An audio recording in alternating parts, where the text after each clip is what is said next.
প্রকাশ্য দেবালোকে দক্ষিণ কলকাতার কালীঘাটে খুন হলেন এক যুবক। নাম সৌমেন, বাড়ি হাওড়া জেলার উলুবেড়িয়াতে। জানা গেছে সে সোনার দোকানের কারিগর।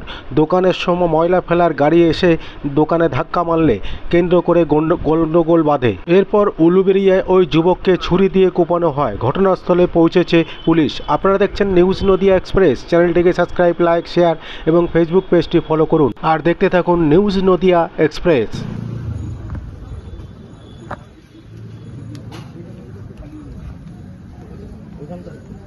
দাঁড়া, এখন ধরিস না, ধরে নেবো। ডিসিডি 2 আছে, কি ধরবে?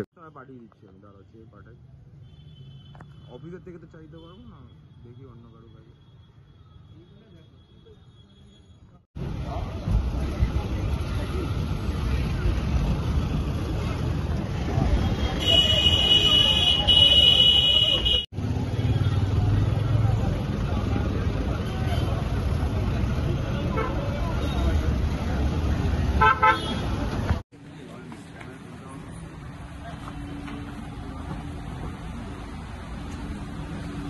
তুমি শোনো, কি দেখলে, কি হয়েছিল ঘটনাটা? আস্তে আস্তে আস্তে আস্তে আস্তে আস্তে আস্তে প্রাইমারিলি কি মনে হলো, কি মনে মানে পেলেন আপনারা?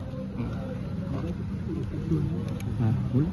আজকে একটা থানায় ইনসিডেন্ট রিপোর্ট হয়েছে। এখানে একটা ঘটনা হয়ে এই একজন আসামি যে অ্যাকিউজ ও একজন ভিকটিমকে স্ট্যাব করেছে। পরবর্তীকালে আমরা এর বেসিসে মার্ডার কেস আনছি, তদন্ত চলছে। বাকি ডিটেলস আপনাদের না, কি কারণে হলো, কোনো কারণ এখনো কি তদন্ত করে সবকিছু পুরো পরিষ্কার বোঝা গেলে আপনাদের সবই জানাবো। না, যে কোনো ধরা পড়েছে এখনো পর্যন্ত? ইনভেস্টিগেশন চলছে, আমি আপনাদেরকে সবাইকে পরে ডিটেলস জানিয়ে দেবো। ঠিক আছে।